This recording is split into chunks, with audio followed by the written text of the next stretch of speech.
It should not be misunderstood that the super soul is dwelling within the heart of a living entity. That because the super soul is dwelling within the heart of a living entity, the individual soul has become equal to him. The equality of the super soul and the individual soul is misconceived by the impersonalist.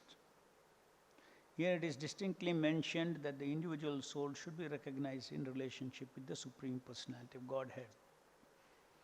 The method of worshipping the individual soul is described here as either giving charitable gifts or behaving in a friendly manner, free from any separatist outlook. The impersonalist sometimes accepts a poor individual soul as being Daridra Narayana, meaning that Narayana, the Supreme Personality of Godhead, has become poor. This is a contradiction. The Supreme Personality of Godhead is full in all opulences. He can agree to live with a poor soul or even with an animal, but does not make him poor. There are two Sanskrit words used here, mana and dhana. Mana indicates a superior and dhana indicates one who gives charitable gifts and is compassionate towards an inferior. We cannot treat the Supreme Personality of Godhead as an inferior who is dependent on our charitable gifts. When you give charity, it is a person who is inferior in material or economic condition. Charity is not given to a rich person. Similarly, it is explicitly stated here that mana, respect, is offered to superior and charity is offered to an inferior. The living entities, according to different results of fruitive activities, may become rich or poor, but the Supreme Personality of Godhead is unchangeable. He is always full in six opulences. Treating a living entity gradually does not mean treating him as one would treat the Supreme Personality of Godhead. Compassion and friendliness do not necessitate falsely elevating someone to the exalted position of the Supreme Personality of Godhead. We should not at the same time misunderstand that the super soul situated in the heart of an animal like a hog and the super soul situated in the heart of a learned Brahmana are different. The super soul in all living entities is the same Supreme Personality of Godhead. By his omnipotency, he can live anywhere and he can create his Vaikuntha situation anywhere, everywhere. That is his inconceivable potency. Therefore, when Narayana is living in the heart of a dog, it does not become a hog Narayana. He is always Narayana and is unaffected by the body of the hog. Thus ends the Bhaktivedanta purport. The transcendental or the spiritual way of perceiving other living entities. Instructions on this matter is being continued. We have heard over last few verses how one should not have a separatist vision where persons are seen as independent and separate from the Supreme Personality of Godhead. Each living entity is different from this material body. His nature is spirit.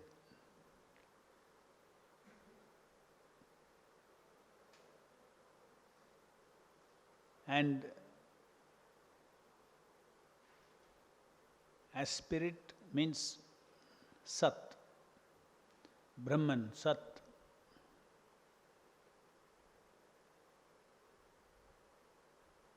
In each body there is a Sat and there is Asat. Sat means that which never dies, which lasts forever. Asat means that which temporarily exists.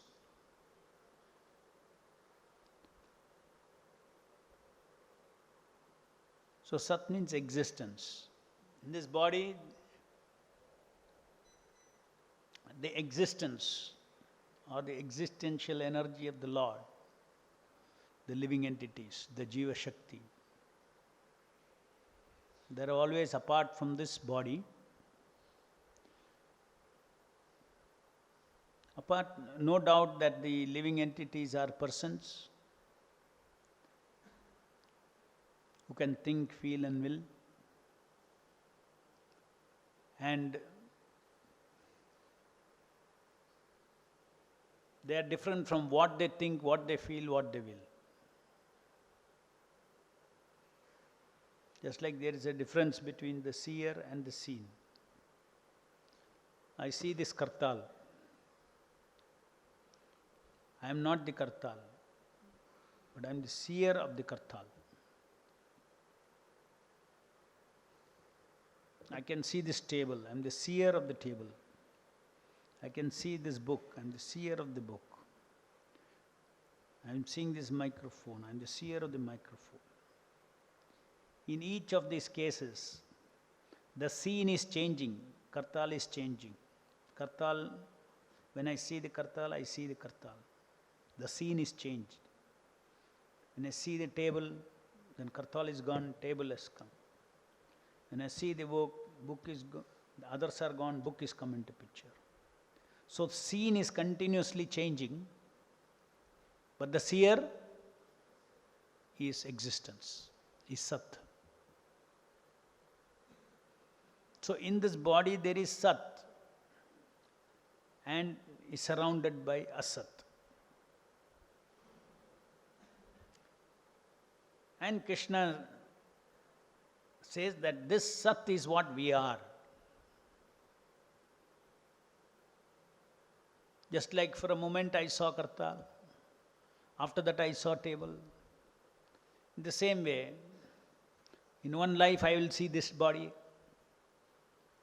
in another life I will see another body, in another side I will see another body. So the bodies and the circumstances of these bodies and the pleasures and pains of these bodies, they are all outside me. They are changing. Who am I? I am that unchanging, eternal Sat in this body. And that is why the prescription is given here. If you want to see things as they are, every person has to be seen for what they are and not what they are not. They are that Sat or that Sat energy in this body, not the Asat. The Sat energy of this body, in these bodies, they do not express any variegatedness in this material world. Therefore, all the Sat in every body is on the same status. Just like if I see kartal, as a seer, I don't change from the seer of being the table. I don't become different from the seer of bead bag, seer of microphone, seer of the book. Seer is the same. Seer does not change. In the same way, suppose I see this body, but this particular body as me, it is one item of false ego. Somebody after says, someone else is seeing another, his body as his body.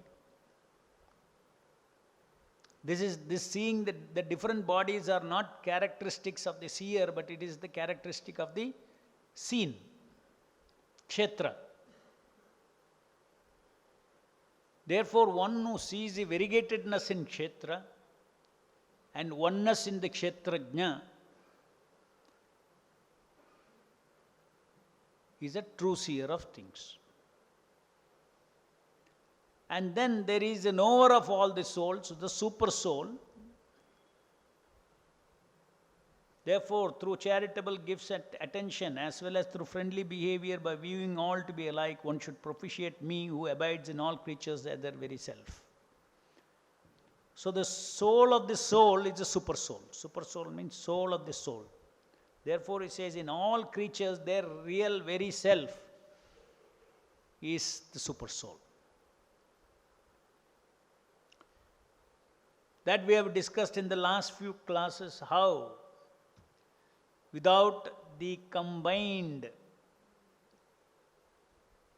journey of the soul and the super soul, this world itself is not possible. This living entity's world that they see is not possible. So every living entity is taking this journey into this material world in association with the super soul who makes it possible for us to experience all these things. So this intricate fact or the truths are described in the Upanishad, they are described in the Puranas. As Prabhupada says, this is misinterpreted by some people to think or make a philosophy that the soul is the super soul. Just like if you see here, one should propitiate me who abide in all creatures as their very self, which in very self means the self of the self, the owner of the soul, the owner of the self. So the owner is one owner. Nityo nityanam chetanas chetananam yoko yo bhavanam idadati kaman. One self and multiple selves, unlimited selves are being maintained by one self. That is also from the Upanishads. And it's also from the Upanishads that in this body there are, there are two birds sitting in this body. One is enjoying the fruits, bitter and sweet fruits. The other one is just observing, is sanctioning, is permitting, is facilitating the bird to experience in sukha dukha. He is facilitating the bird's freedom for existence by being his friend. Suhurdam sarvabhutanam. So this is the role of the Paramatma. So there is Paramatma, there is the Atma in this body. So very easily, they take a shortcut, the impersonalist, and they say that in everybody is Narayana. I am Narayana, you are Narayana, everybody is Narayana. Narayana is transcendental.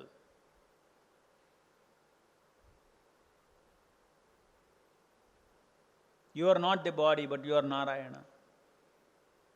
You have a poverty-stricken body, then you are Daridra Narayana. This is very common in, probably we are not aware in this part of India, and today the Vedic culture is all diluted. But this concept, if you go to Banaras, you go to all the Mayavadi centers, if people are going and serving, rich people are serving the poor people, and their understanding in the common language used is Daridra Narayana Seva. There is Amar Narayana, there is Daridra Narayana. Amar Narayana is serving Daridra Narayana. But all nonsense. Prabhupada so clearly explains here that Narayana never becomes poor because he is seated in the poor body. Or he does not become rich because he is sitting in the rich body. He is always eternally Bhagavan, the supreme proprietor, enjoyer of everything. That status of Narayana does not change. No doubt, Narayana is anything, any activity connected to Narayana is called Narayana's Leela.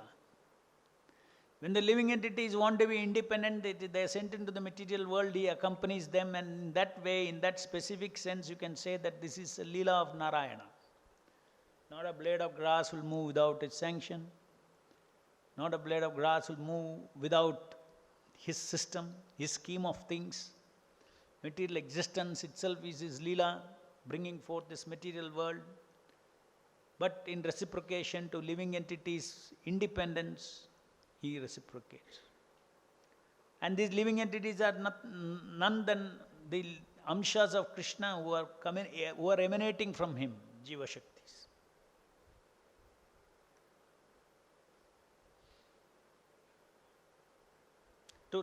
To say that the living entity who is constitutionally an amsha of the Purna. To say that the Amsha becomes the Purna or Amsha is a Purna is not supported by the Vaishnava Acharyas. The impersonalists sometimes accept a poor individual soul as being Narendra Narayana, meaning Narayana, the Supreme Personality of Godhead, has become poor. This is a contradiction. Supreme Personality of Godhead is full in all opulences. He can agree to live with a poor soul or even with an animal, but that not make him poor. Now, next point that Prabhupada is talking about, here also some more part. We should not at the same time misunderstand that the super soul situated in the heart of an animal like a dog and the super soul situated in the heart of a learned Brahmana are different. Super soul is always transcendental, is always Narayana, whether he is in the dog's body or in a poor man's body or a rich man's body. By his omnipotence, he can live anywhere and he can create his Vaikuntha situation everywhere. That is his inconceivable potency. Therefore, when Narayana is living in the heart of a dog, he does not become a hog Narayana. He is always Narayana and is unaffected by the body of the hog. So this principle is very fundamental to Vaishnava understanding that the soul is different from the super soul, and the soul and super soul are, the soul cannot exist in this material world without the super soul. It is by the mercy of the expansion of the Lord as the super soul that it is possible for the living entity to experience an independent life in forgetfulness of who he is. That is facilitated by the super soul. So, to understand that I am Narayana-like is very important. So that is taken advantage by the impersonalist.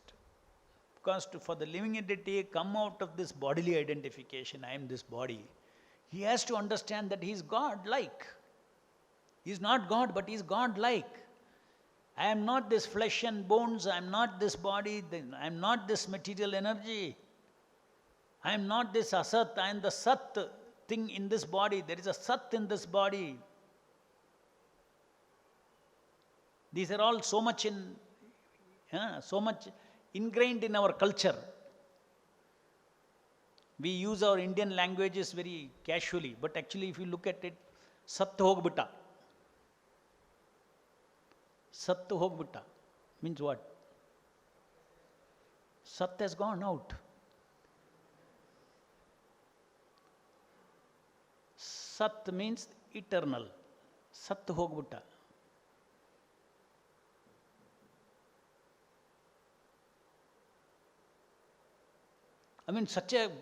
Look at this, our language, which very normally used, but such deep philosophy is there in it. Normal common man, sattobutta avunu. But it is such a, all the essence is there in that sentence. If you understand that, sattobutta. That means Sat came into this body. Now he left this body. The Sat has left this body. Sat never dies. Hogbutta. Sattu sattodru, you don't say. Right? Sattu hogbutta. Sat will never die. You will say, avunu Sat hogbutta.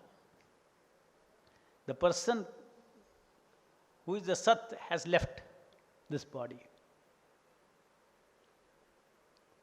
So, this is ABC of Vedic culture.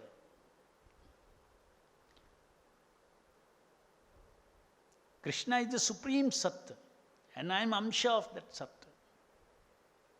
So, in order to make the one who is identifying with Asat, to make him understand he is Sat or Brahman, Aham Brahmasmi is there. You are looking for what is eternal. Yes, Tattvamasi, I am that. Why are you looking for eternal? This body is not eternal. I want that body. I will try that. This is it. This may be eternal. This may be eternal. This may be eternal. No. Don't search all that. There is nothing eternal. that eternal is you, Tattvamasi. Don't search for eternal. You are that eternal in this body. So we need to identify ourselves with the eternal, and all these things are not possible unless one associates with Sat energy, the Hare Krishna Mahamantra. Otherwise we can go on talking, but there is no perception of existence. Existence should separate from body. Once existence separates from the body and you identify with that existence, then you won't identify with this body as yourself. And once you don't identify this body as yourself, this body's gratification and all, one will never foolishly think it is my gratification. Bodily senses, one will never think it is my senses. Bodily relatives, he will never think they are my relatives. Then the person who live in this body as Sat, detached from this body, taking guidance from the Supreme Sat, how to finish this journey in this material world, engaging in the service of the Super Soul. As few verses before we saw also how Prabhupada says, when one conquers the mind, conquering the mind means what? Disidentification of the body. I am not this body, if you understand, you conquered the mind. Because I am not this body, when you fully understand, then you don't identify with pleasures and pain of this body. If there is any incidental due to past karma, pain and pleasure, it is circumstantial, forced experience. It's not my experience. It's a punishment that I have to, that is called prarabdha karma. I will have to face it. But it is really not, I am not enjoying or suffering. But I have to experience that enjoying or suffering in this body, in this material world, temporarily. But this is not my spiritual suffering or spiritual happiness. It is same to me. Spiritually it is same. Sukha and dukkha is same to me. My spiritual sukha is in my relationship with devotional service with the Supreme Super Soul. So such a person's life becomes free from the mind agitating due to kama, sense gratification. The more we identify with the body, then the more we become addicted to sense gratification, more we become addicted to when sense gratification frustrated, then there is krodha, frustration is anger, krodha, lamentation, hankering, all these kind of things. The dualities are experienced by the living entity because he identifies with asat.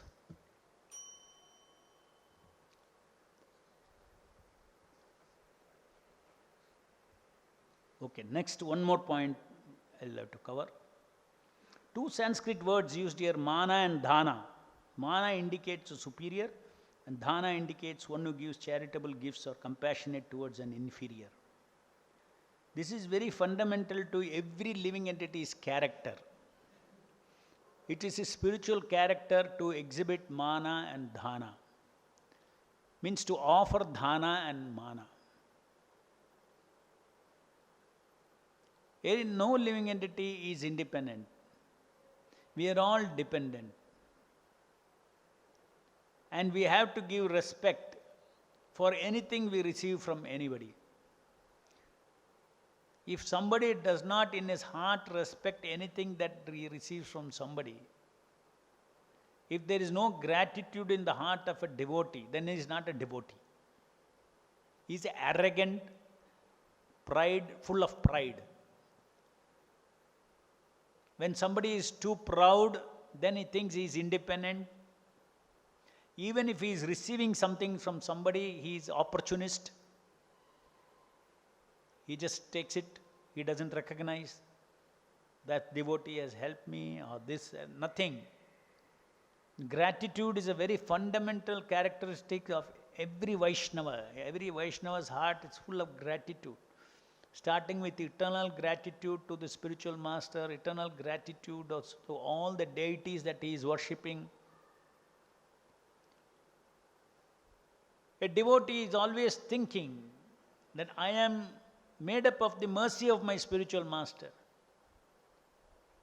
What I am today is because of the spiritually. What I am today spiritually is because of the, even spiritually, leave alone materially. Because there is nothing material and spiritual for a devotee who surrendered to spiritual master. Everything is a kripa of the spiritual. By his mercy I am there. That on the heart, that gratitude should be there. His kindness, his glancing upon me, his feeling compassion upon me, has made Krishna give me so many gifts. Yasya prasadat bhagavat prasadat yasya prasada nagati kutopi. A devotee's heart should always be full of gratitude and dhana.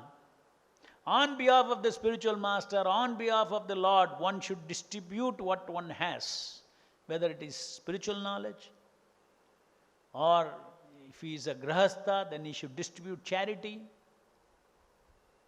You are earning money, you are doing business, you have to give charity to the worthy place, worthy cause. So these two characters, or these two qualities are part of a devotee's character. You can look into our life 24 hours. How many times yesterday, 24 hours, I felt gratitude to spiritual master, I felt gratitude to the Vaishnavas, I felt gratitude to the Purva Acharyas, I felt gratitude to Lord Chaitanya, Nityananda, I felt gratitude to Narsingadeva, gratitude to Srinivasa, gratitude to Radha Krishna Chandra, Krishna Balaram. Like this, how many times did I think? Do I feel? Not even once. If you feel, then that means you're simply opportunist. In spiritual life, up to certain level you can grow with opportunist, but afterwards, no. Finer things, one has to feel always gratitude to the Lord.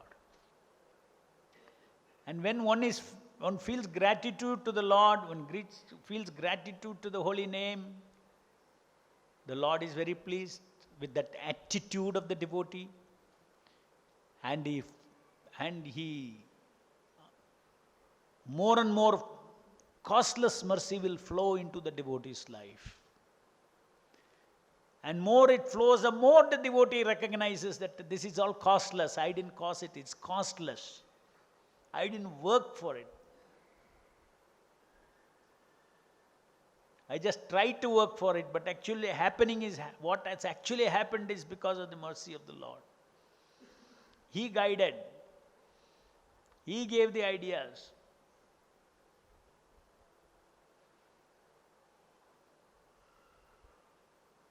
In modern, there is no time now, we will continue tomorrow. Grandaraj Srimad Bhagavatam ki jai, Jagat Guru Srila Prabhupada ki jai.